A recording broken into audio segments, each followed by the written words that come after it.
Hey there again. I've been a bit slow to make this video because of my on and off again research process. Africa as portrayed in video games.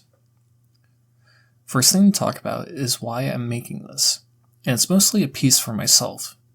This whole video idea came to me when I was thinking about the media portrayal of the continent of Africa. I primarily play video games, so I decided to think of some games that I've played that have Africa in it. And I was a bit surprised that I haven't played that many games that take place in Africa, but I have played a few, which I intend on talking about here. One of the games is MetalGear Rising Revengeance. Now, the Africa section of this game only takes place in the Prologue chapter, but I still want to acknowledge it here. It is set in a fictional country in Africa, as a few of these on the list will be, but there's one indicator in the game to point us in the direction of where this fake African country might be located. The flags on the limo seem to resemble that of Biafra. Their main difference is that the MGR flag seems to have a kitty on it, where the real flag has a little sun on it. With this found out, MetalGear Rising's Prologue would seem to land us around here. Seeing as we can also view the water, it's gotta be a port city. The small map that we're in has quite a bit to look at. Some nice building architecture, a tall hotel, some windmills. It's a nice looking little city. Well, except for the damage done by the MetalGear ray. If it weren't for the grayish filter that the game has put on, I could see this being quite a lively looking town. Oh, also, I want to include this little fun fact. Did you know that Raiden is from Liberia? That will land him over here on the map. I personally never knew where it was until doing research for the video, so I get to inform you after informing myself. Okay, for our next game, I have Halo 2. I didn't install 3 to grab more Africa footage from that game, so forgive me. But what I do have from 2 is still pretty nice. Halo 2 actually tells you what country in Africa the mission takes place, which is refreshing since it seems games are a little too scared to say a country. Halo 2's outskirts and Metropolis missions take place in Kenya.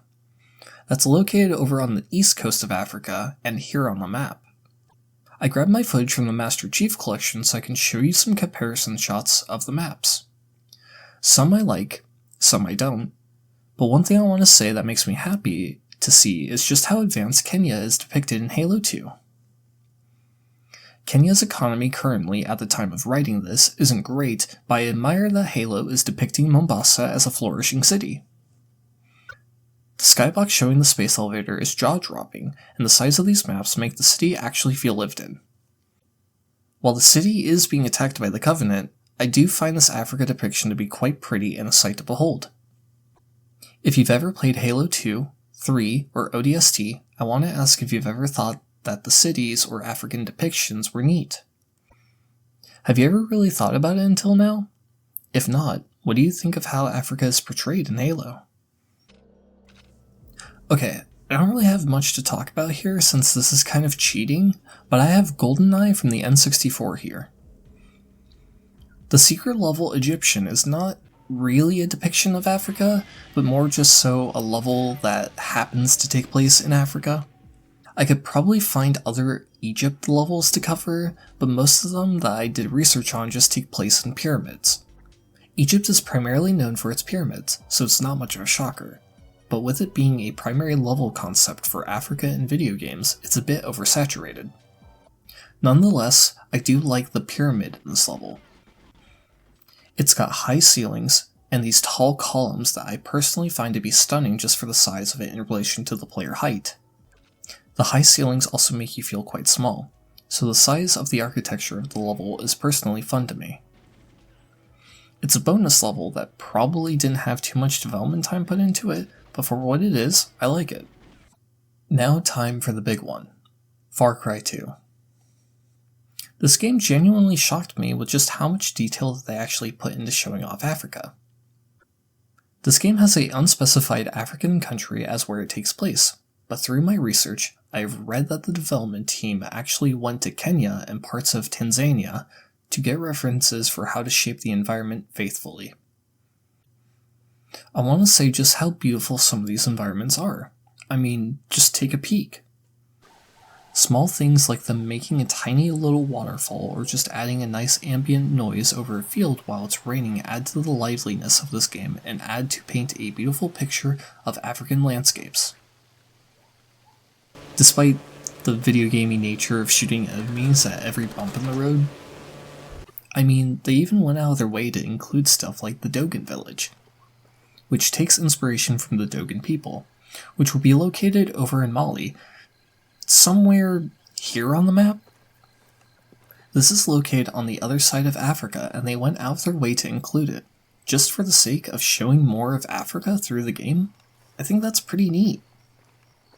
Other places that might have made a passing reference to would be Sierra Leone.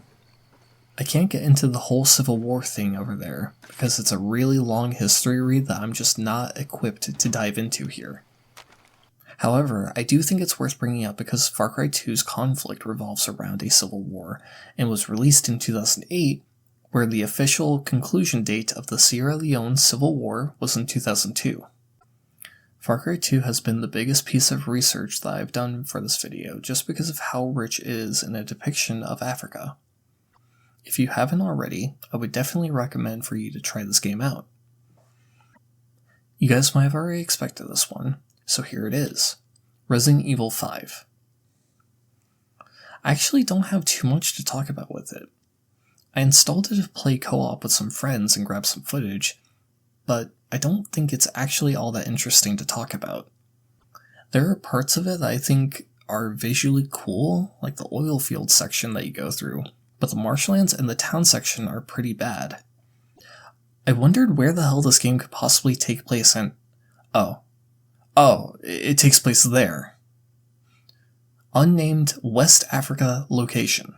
Jokes aside, the stuff like showing off the savannah or the old architecture like the cave are unfortunately not supposed to be looked at in the lens that I'm viewing it under. A lot of Resident Evil 5 isn't supposed to be viewed as seriously as I'm taking it right now. It's just supposed to be dumb fun. I want to clarify that I don't hate Resident Evil 5, I like this game a lot, but going into this video topic, I thought I would have revisited this game and learned some new stuff about Africa that I previously didn't know. But besides the GoldenEye section, this research section offered very little information to gather and learn from. I don't think Capcom's concern was making Africa anything other than set dressing for the game, and that's totally fine. Something I find questionable, but I don't think Capcom ever made the game with the intention of being taken fully serious. For a Africa depiction, I would not look to Resident Evil 5 for anything beyond a very surface level info. So I didn't really write an outro, but I mean, there were a couple other games that I could have looked at for this video, but I just didn't really have a whole lot to really add to a topic or make it very interesting to sort of talk about. I also wanted to stray away from just I guess you would call it RTS games, God, I don't even know, Civilization.